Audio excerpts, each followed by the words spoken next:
Welcome to Ayurveda studies. आज हम discuss करेंगे क्रिया शारीर paper first, human physiology, chapter number 5, पित्त दोष। पित्त दोष के बारे में हम डिस्कस करने वाले हैं।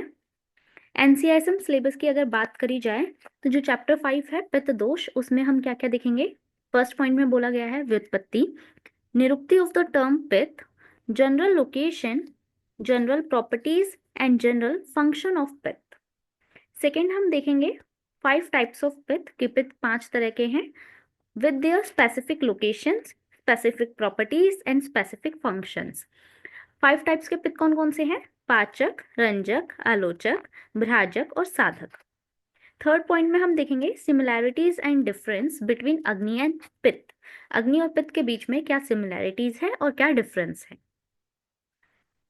चलिए स्टार्ट करते हैं। अगर बात करते हैं एमसीक्यू क्वेश्चंस की, तो वो भी यहाँ पे देखने को मिलते हैं। शॉर्ट आंसर क्वेश्चंस भी देखने को मिलते हैं और लॉन्ग आंसर क्वेश्चंस भी देखने को मिलते हैं। अगर आपको इस चैप्टर के नोट्स के पीडीएफ चाहिए तो डाउनलोड कर सकते हैं आयुर्वेद स्टडीज ऐप के थ्रू। टॉपिक 1 स्टार्ट करते हैं। व्युत्पत्ति, निरुक्ति ऑफ द टर्म पित्त, general location, general properties and general function of पित्त। पित्त की व्युत्पत्ति क्या है?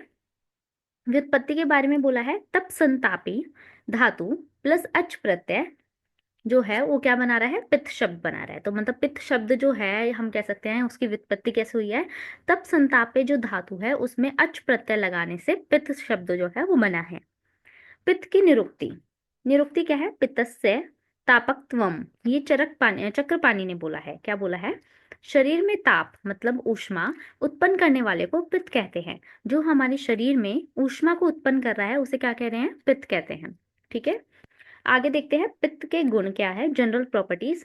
चरक के अनुसार क्या पित्त के गुण हैं वो देखेंगे सबसे पहले, फिर हम सुश्रुत के अनुसार देखेंगे और लास्ट में हम वाग्भट ने जो बताया है कि पित्त के ये गुण हैं वो देखेंगे। ठीक है, चलिए स्टार्ट करते हैं। सस्नेहम उष्णम तीक्ष्णम च द्रवम अम्लम सरम कटु।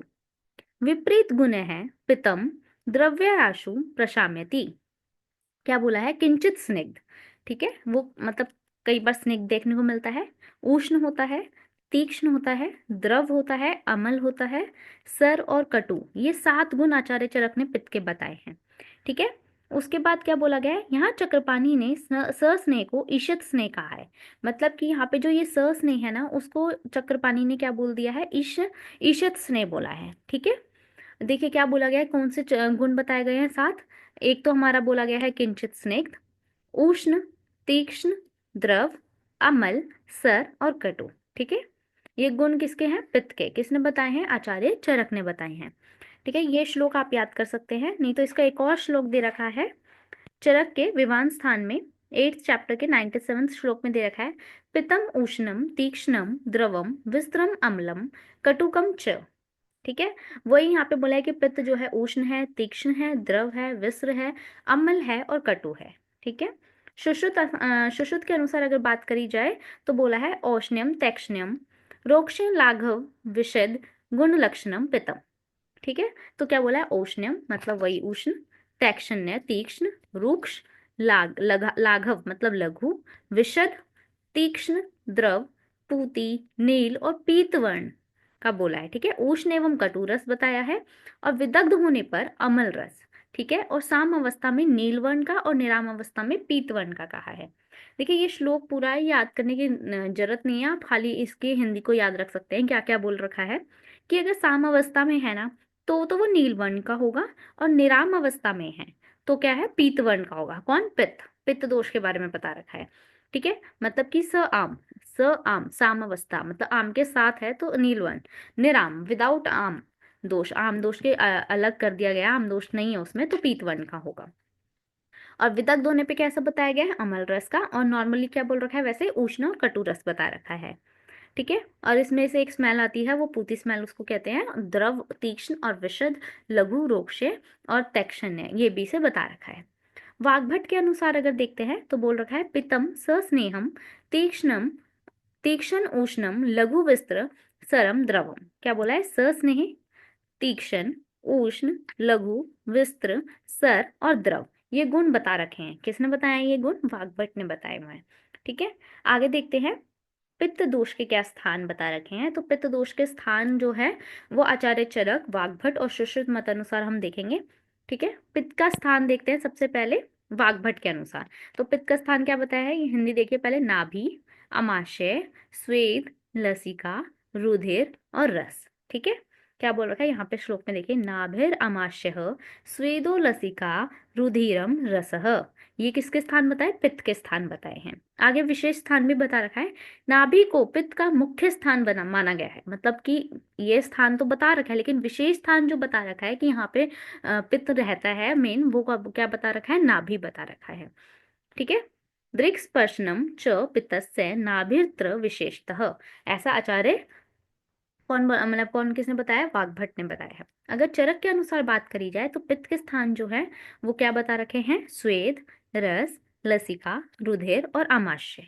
ठीक है, देखिए श्लोक में देखिए, स्वेदो रसो लसिका रुधिरम आमाशय च च पित्त स्थानानि तत्र आप्य आमाशयो विशेषेण पित्त स्थानम। और विशेष स्थान किसे बताया, आमाशय को बताया गया। चरक ने विशेष स्थान पित्त का क्या माना है, आमाशय, वहीं वाग्भट ने क्या माना है, नाभि। ठीक है, अब बात करते हैं सुश्रुत ने क्या बोला है। सुश्रुत के अनुसार पित्त का स्थान है यकृत, प्लीहा, हृदय, दृष्टि और त्वक। ठीक है, देखिए श्लोक में, पित्तस्य यकृत प्लीहानो हृदयम दृष्टि सत्वक पूर्वोक्तम च। ठीक है, वही बोला, यकृत, प्लीहा, हृदय, दृष्टि और त्वक, ये क्या है, पित्त के स्थान है, ऐसा बोला गया है। ठीक है, आगे देखिए अन्य स्थान भी यहाँ बता रखे हैं, श्रोणी और गुदा के ऊपर, नाभि के नीचे पक्वाशय में, और पक्वाशय और अमाशय के मध्य, ये बता रखा है। क्या बोला गया है अन्य स्थान में यहाँ पे कि पक्वाशय और अमाशय के बीच में भी रहता है, नाभि के नीचे पक्वाशय वहां पे देखने को मिलेगा। श्रोणी और गुद भाग के ऊपर, हमारे पेल्विक रीजन के ऊपर, गुद भाग के ऊपर भी बोल रखा है, क्या मिलेगा हमें, पित्त देखने को मिलता है, पित्त का स्थान देखने को मिलता है। देखिए तत्, तत् यहाँ पे श्रोणी और गुद के लिए यूज हुआ है। ठीक है, उप्र अधो नाभे पक्वाशय पक्वाशयम मध्य पित्त पित्तस्य। ठीक है, यहाँ पे वही बोल रखा है, पक्व अमाशय मध्यम पित्तस्य, मतलब कि पक्वाशय और अमाशय के बीच में भी बोला है, नाभि के क्या बोला है, नीचे भी बोला है, और श्रोणी और गुद के क्या बोल रखा है, ऊपर बोल रखा है। ठीक है, तो ये सुश्रुत के मत अनुसार है। ठीक है, मेन इनको आपको हिंदी इनकी याद रखनी है, और कोई एक श्लोक अगर याद करना चाहते हैं तो आप चरक वाला कर सकते हैं। आगे चलते हैं पित्त दोष के कर्म के बारे में, कि हमारा जो पित्त दोष है उसमें उसका क्या काम होता है। तो वाग्भट के मत अनुसार, यहाँ पे गलती हो रखी है, यहाँ पे आप करेक्ट कर लीजिएगा, यहाँ पे पित्त आएगा।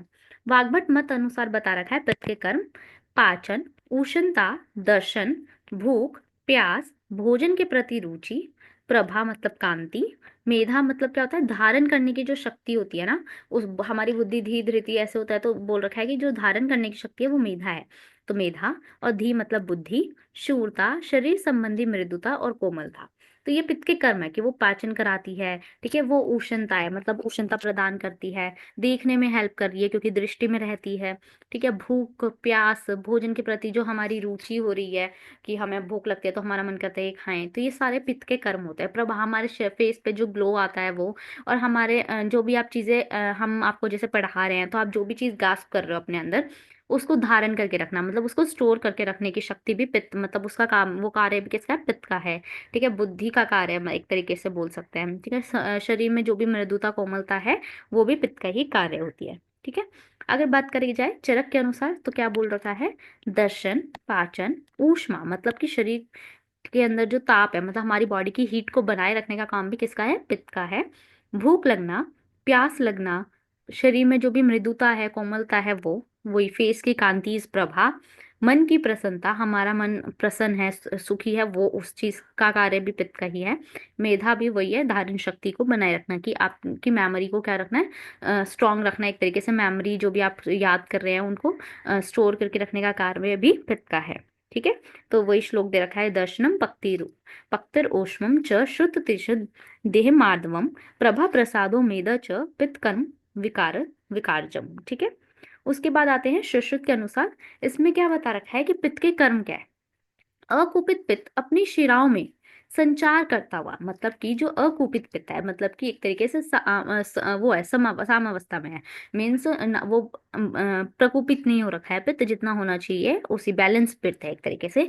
तो वो अपनी शिराओं में क्या करता है, संचार करता हुआ कांति को, अन्न की रुचि को, और अग्नि से दीपन और निरोगता मतलब आरोग्यता देने वाला, और अन्य जो भी गुण उसके हैं वो कार्य ही करता है। ठीक है, तो ये सुश्रुत ने बताया है कि पित्त अपनी अगर अकुपित पित्त है, बैलेंस पित्त है, तो वो शिराओं में संचार करता हुआ हमारे बॉडी में कांति को, हमारी बॉडी में जो हमें भोजन के प्रति रुचि होती है, दीपन जो हो रहा है वो, और आरोग्यता जो प्रदान कर रहा है वो किसका कार्य है, पित्त का कार्य है।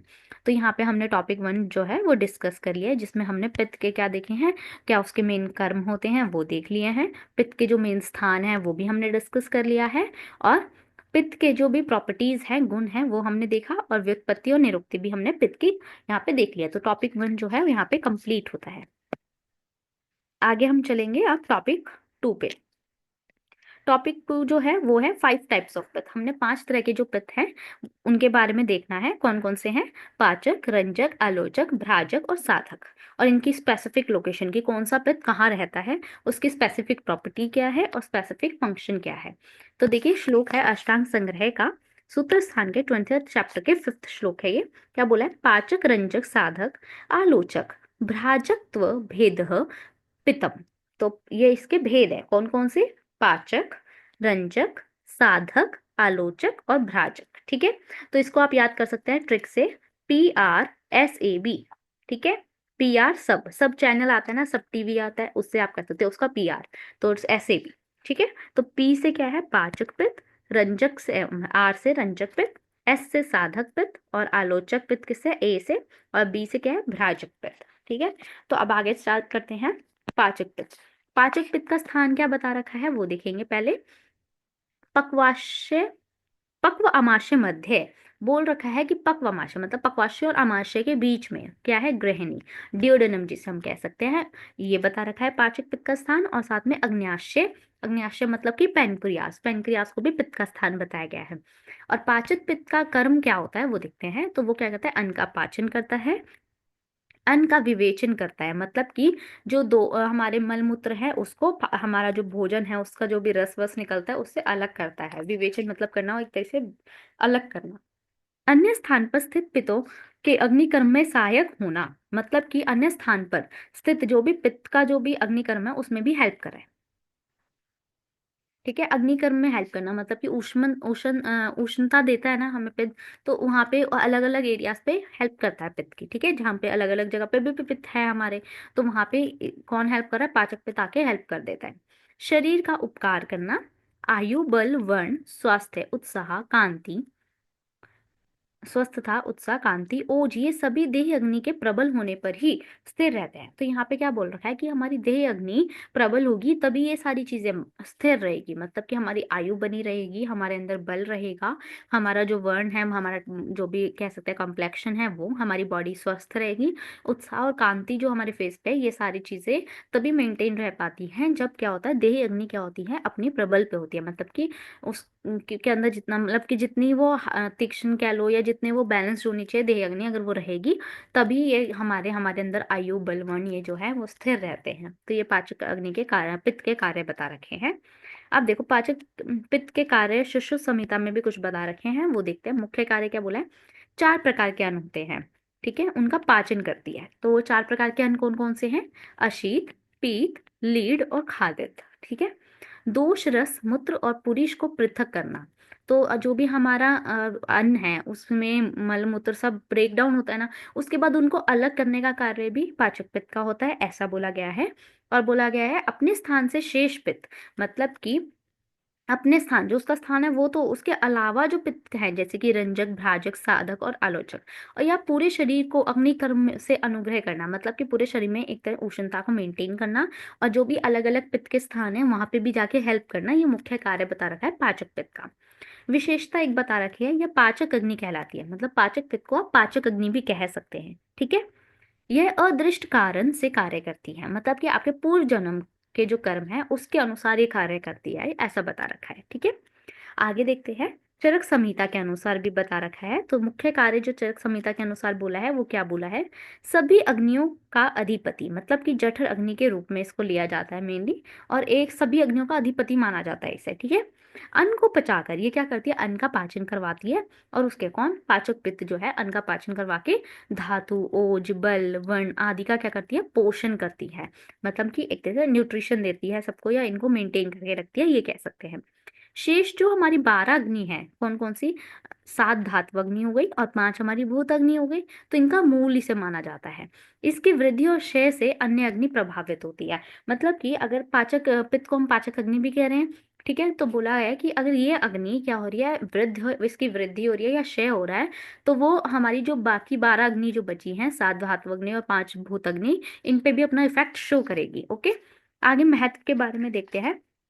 विधिवत अन्नपान से इसकी इसकी रक्षा करनी चाहिए। देखिए इसका महत्व क्या है, कि आपको अपने पाचक पित्त की रक्षा करनी है। कैसे करनी है, आप अच्छा खाना खाएं, ठीक है, और अच्छा पिए, मतलब कि अपना अन्नपान जो है वो विधिवत रखना है। कभी भी आप खा लेते हैं, कभी भी पी लेते हैं, एक टाइम होता है खाने पीने का, उसके अनुसार आपको चलना है, ऐसा कहा गया है।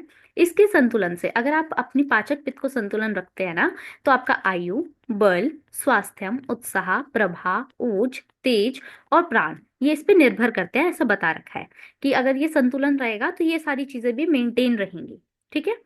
नोट एक दे रखा है, देखिए, अपक्व अन्न से रस आदि धातुओं की उत्पत्ति नहीं होती है। यहाँ बोला हुआ है जो आपका अपक्व अन्न है, ठीक है, उससे रस जो भी हमारी बाकी की धातु है, रस आदि धातु है, उनकी उत्पत्ति नहीं होती है। अपक्व अन्न कभी डायरेक्ट रस आदि धातु की उत्पत्ति नहीं कर सकता, ऐसा बता रखा है, ठीक है। हमने सुश्रुत के अनुसार, चरक के अनुसार, दोनों के अनुसार देख लिया है। अब हम देखेंगे अष्टांग हृदय के अनुसार।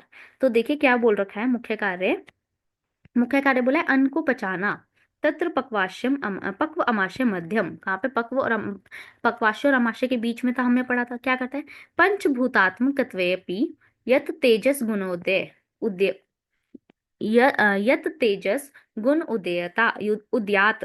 तो बोला क्या है, अन्न का पाचन कर रही है मेनली, ये बता रखा है। और कहाँ पे बोला तेज गुण प्रधान है, ये बता रखी है मेनली, ठीक है। मुख्य क्या करिए, मुख्य कार्य क्या है, अन्न को पचाने का कार्य है। सार और किट भाग को पृथक करते हैं, और शेष पित्त स्थानों में क्या करती है, जाके बल प्रदान करती है, हेल्प करती है, एक तरीके से ये कह सकते हैं। तो तीनों चारों ने लगभग सेम सी चीजें ही मानी गई हैं इसके बारे में, ठीक है। और आगे देखिए विशेषता क्या दे रहा है, पंचभूतात्मक होते हुए भी तेज गुण की प्रधानता, मतलब कि देखिए ये श्लोक का मीनिंग है कि पंचभूतात्मकत्वेपि, मतलब पंचभूतात्मक है ये भी, पंचमहाभूत से ये भी बनी है, लेकिन इसमें मेन कौन प्रधान है, तेजस गुण। तेजस गुण मतलब अग्नि गुण, जो अग्नि महाभूत है उसकी प्रधानता रही है इसमें, ठीक है। तो देखिए आगे क्या बोल रखा है, द्रवता त्याग कर, मतलब कि अपनी द्रवता को त्याग कर दहन और पाचन करती है, इसलिए इसे अग्नि कहता है। तो बोल रखा है कि इसे पाचक पित्त को पाचक अग्नि भी ऐसा क्यों कहा जा रहा है, क्योंकि अपनी द्रवता को त्याग देती है, और क्या मेन कार्य कर रही है, दहन और पाचन का कार्य कर रही होती है, इसलिए इसको अग्नि की टर्म भी दी गई है, ठीक है। तो ये ऐसा अष्टांग हृदय ने कहा है, ये हमने देखा है, ठीक है। आगे हम चलते हैं, नेक्स्ट हमारा कौन सा, रंजक पित्त। अभी हमने कौन सा देखा, पाचक पित्त। तो रंजक पित्त का जो स्थान बता रखा है वो सुश्रुत संहिता में यकृत और प्लीहा बताया है, और अष्टांग हृदय में अमाशय बताया हुआ है। इसके साथ हम दोबारा देखेंगे पाचक पित्त में क्या बता रखा है। तो देखिए पाचक पित्त ने क्या बता रखा था, पक्व अमाशय मध्य, मतलब कि गृहिणी, पक्वाशय और अमाशय के बीच में बता रखा था, और अग्न्याशय मतलब पेनक्रियाज बताया हुआ है। लेकिन यहाँ पे क्या बताया हुआ है, यकृत और प्लीहा सुश्रुत ने बताया है, और अष्टांग हृदय में अमाशय बताया है, ठीक है। अब देखिए रंजक पित्त का कर्म क्या होता है। तो कर्म क्या है, रस को रंजन कर रक्त रूप में परिणत करना रंजक पित्त का कार्य है। मतलब कि हम खाना खाते हैं, उससे हमारा रस धातु बनता है, रस धातु को क्या करता है, रंजन करता है, उस पे कलरिंग करवा के उसको रक्त रूप में कन्वर्ट करता है। हमें ब्लड दिखता है रेड कलर का, वो इसी की वजह से दिखता है, ऐसा कहा गया है। आगे बोल रखा है रक्त का निर्माण और शुद्धिकरण। तो एक तरीके से रक्त का निर्माण और उसकी शुद्धि जो है वो कौन कर रहा है, रंजक पित्त कर रहा है। थर्ड, पाचन क्रिया में सहायता, रंजक पित्त भी पाचन क्रिया में हेल्प करता है, ऐसा बता रखा है। आगे बोला है रक्त संचार में सहायता, रक्त का जो भी सर्कुलेशन है उसमें भी हेल्प कर रहा है, और शरीर में क्या कर रहा है, ऊर्जा प्रदान कर रहा है, ऐसा भी बोला है, ठीक है। आगे देखते हैं रंजक पित्त के कर्म या कार्य। तो क्या बता रखा है, रस को रंगने, मतलब कि रस को रंगना, तभी तो वो क्या बन रहा है, रक्त बन रहा है। तो बोल रखा है रस, रस माने की प्लाज्मा, जो कि क्या होता है, जलीय होता है, आप्य होता है, ठीक है। आपे मीन्स वाटरी, ठीक है। यकृत और प्लीहा में पहुंचकर रंजक पित्त द्वारा रंग प्राप्त करता है। तो वो यकृत और प्लीहा में जाएगा, कौन, रस यकृत और प्लीहा में जाएगा और वहां पे रंजक पित्त क्या करता है, एक्ट करता है। क्यों करता है, क्योंकि यकृत और प्लीहा में रंजक पित्त रहता है, ऐसा सुश्रुत ने कहा है। तो वहां पे जाके रस में क्या कराया जाता है, उसका रंजन किया जाता है, मतलब उसको एक रंग दिया जाता है, जो कि क्या कन्वर्ट करता है, रक्त में कन्वर्ट कर देता है रस को। तो वही बात बोली गई है। शरीर में स्थित तेजस, मतलब कि जो अग्नि तत्व है उनके साथ ये रंजन क्रिया होती है और रस से क्या बन जाता है, रक्त बन जाता है, ऐसा बताया हुआ है। रंजित रस को अव्यापन और प्रसन्न रक्त कहा जाता है। जो रंजित रस है उसी को ही हम क्या कहते हैं, अव्यापन या फिर प्रसन्न रक्त भी कहते हैं, ऐसा कहा गया है। ठीक है, आगे देखते हैं। ये हमने शिशु संहिता में जो बोला था वो देखा। अब देखिए चरक संहिता में क्या बोला है। तो रस से रक्त का निर्माण करवाता है कौन, रंजक पित्त, ऐसा बताया गया है। तो क्या बोला है, पित्त की ऊष्मा से और रस के तेज के संयोग से रंजन होता है। ठीक है, बोला गया है कि पित्त की खुद की ऊष्मा जो है वो और रस का जो तेज भाव है उसके साथ क्या होता है, संयोग होता है जब दोनों का, तो यहाँ पे रंजन कर्म होता है, वो देखने को मिलता है। रस का तेजस अंश, जो रस हमारा बना था उसका जो तेजस अंश है वो पित्त की पाक क्रिया से रक्त में परिवर्तित हो जाता है। पित्त के अंदर जो पाक क्रिया, रंजन क्रिया होती है उसके थ्रू वो क्या होता है, रक्त में कन्वर्ट हो जाता है, कौन, रस। ठीक है, ऐसा चरक संहिता में बोला गया है। और अष्टांग हृदय में क्या बोला गया है, वो देखते हैं। रस रंजन, वही बोला गया है। अमाशय में, अमाशय में स्थित पित्त रस को रंग प्रदान करता है। जो अमाशय है ना उसमें जो भी पित्त स्थित है वो रस को क्या करता है, रंग दे रहा है, ऐसा बोला जा रहा है। और यह रस रक्त को बदलने की प्रक्रिया को दर्शाता है। और यही बोला गया है कि यह रस को रक्त में बदलने की प्रक्रिया को दर्शा रहा है। मतलब रस और जो रक्त में कन्वर्ट हो रहा है वो किसकी वजह से हो रहा है, अमाशय में जो स्थित पित्त है उसकी वजह से हो रहा है। ठीक है, तो हमने क्या देखा है, एक और बार देखते हैं। स्थान क्या बता रखे थे, स्थान अष्टांग हृदय ने अमाशय बताया था, इसलिए उसने श्लोक में भी बोला कि अमाशय के अंदर रहने वाला पित्त। शिशु संहिता में यकृत और प्लीहा स्थान बताया था, तो यहाँ पे उन्होंने बोला यकृत और प्लीहा में जो रंजक पित्त है वो रस को रंग में रक्त में कन्वर्ट कर रहा है, ऐसा बोला गया। ठीक है, तो हमने रंजक पित्त भी देख लिया है और पाचक पित्त भी देख लिया है। आगे चलते हैं हम नेक्स्ट साधक पित्त पे। तो साधक पित्त में क्या बोल रखा है, साधक पित्त का स्थान बता रखा है सभी ग्रंथों में। मतलब कि जो भी हमारी ग्रंथें हैं, चरक संहिता, सुश्रुत संहिता, अष्टांग हृदय, इन सभी में साधक पित्त का स्थान हृदय को माना गया है। और इसका कार्य क्या है वो देखते हैं। हृदय में आवरक कफ को और व तम को दूर करना, मतलब कि अगर हृदय में कफ और तम जो है वो आवृत हो रखे हैं तो उसको हटाने का कार्य जो है वो साधक पित्त का है। और सेकेंड कार्य क्या बता रखा है, मन को उत्कृष्ट कर, मतलब कि हमारे मन को उत्कृष्ट करके बुद्धि, मेधा, अभिमान आदि का विकसित करना। मतलब कि हमारे मन को क्या करता है, बढ़ावा, मतलब थोड़ा होता है ना, मन को शुद्ध करके बुद्धि और मेधा इन चीजों को जो विकसित करने का कार्य है वो भी साधक पित्त का है, ऐसा कहा गया है। ठीक है, अब बोलते हैं साधक पित्त के क्या कर्म है। तो साधक पित्त के जो कर्म बता रखे हैं वो क्या बोल रखे हैं, जो पित्त हृदय में रहता है उसको साधक अग्नि कहते हैं। बोला गया है जोन सा पित्त हमारे हृदय में, हमारे हार्ट में रहता है उसी को साधक पित्त कहते हैं या साधक अग्नि कहते हैं। ठीक है, और साथ में इसका क्या काम है, तथा वह मेधा और अभिमान आदि के द्वारा इच्छित मन के विषयों का साधन करता है। देखिए इसमें क्या बोला है, हमारे मन के अंदर जो भी इच्छाएं उत्पन्न हो रही है उन सबको कौन करवा रहा है उत्पन्न, ये साधक पित्त करवा रखा है, ऐसा बता रखा है। ठीक है, शौर्य, भय, क्रोध, हर्ष, मोह, प्रसन्नता आदि द्वंद्वों को करने वाला साधक पिता। मतलब कि हम कभी भी गुस्से में आ जा रहे हैं, फिर हम कभी भी एकदम से डर जाते हैं, कभी भी हम खुश हो जा रहे हैं, तो ये जो भी हम क्रोधित हो रहे हैं, डर लग रहा है या हम खुश हैं, ठीक है, तो ये सारी चीजों को कौन करवाता है, साधक पित्त करवाता है, ऐसा बोला गया है। ठीक है, आगे देखते हैं। जो पित्त हृदय में रहता है उसे साधक पित्त कहते हैं, ऐसा बोला गया है। जो पित्त कहाँ रह रहा है, हमारे हृदय में रह रहा है, उसी को साधक पित्त कहा है। और यह पित्त बुद्धि, मेधा, अभिमान, मतलब कि अहंकार आदि द्वारा इच्छित पदार्थों को की सिद्धि करता है। मतलब यही पित्त है जो हमारी बुद्धि और मेधा के साथ अभिमान आदि के द्वारा हमारी जो भी इच्छित, हमारे अंदर जिन पदार्थों की इच्छा होती है उन सबकी सिद्धि को करवाता है, सिद्धि करवाता है, ऐसा बोल रखा है साधक पित्त के बारे में। ठीक है, ये अष्टांग हृदय ने बोला है, हमने ऊपर सुश्रुत और चरक के पॉइंट भी यहाँ पे देख लिया कर्म के। ठीक है, अब हम नेक्स्ट पे चलेंगे, आलोचक पित्त। उससे पहले हम देख लेते हैं कि हमने क्या स्थान देखा साधक पित्त का, सभी जगह क्या बता रखा है, हृदय बता रखा है। वहीं हमने रंजक पित्त का कार्य भी देखा था, तो उसमें स्थान क्या बता रखा था, यकृत और प्लीहा सुश्रुत के अनुसार। और अमाशय किसने माना था, अष्टांग हृदय ने मारा था। और वहीं पे हमने उससे पहले पाचक पित्त देखा था, पाचक पित्त जो बता रखा था वो पक्व अमाशय मध्य है, ऐसे बोला था, ग्रहणी में होगा। ठीक है, तो वो हमने देख लिया है। और क्या बता रखा है, अग्नाशय मतलब कि पेनक्रियाज भी बता रखा है। तो अब हम नेक्स्ट पे चलेंगे, आलोचक पित्त पे। आलोचक पित्त जो है, आलोचक, लोचक जो है वो नेत्र का ही एक पर्याय होता है, हम पढ़ते आ रहे हैं। तो वही बता रहा है, आलोचक पित्त जो है वो कहाँ पे रहता है, दृष्टि मतलब कि हमारी आईज में जो रहता है वो कौन सा है, आलोचक पित्त है। और इसका काम क्या होगा, हमारी आइज का मेन काम क्या होता है, देखना। तो वही इसका काम भी है, रूप ग्रहण या दर्शन। ठीक है, आगे देखते हैं। जो पित्त दृष्टि में रहता है उसको आलोचक अग्नि नाम से जाना जाता है। वह वस्तु के रूप का नेत्र से दर्शन कराता है। तो बोल क्या रखा है, जो पित्त जो है हमारी दृष्टि मतलब हमारे नेत्र में रह रहा है उसको आलोचक अग्नि या आलोचक पित्त कहते हैं।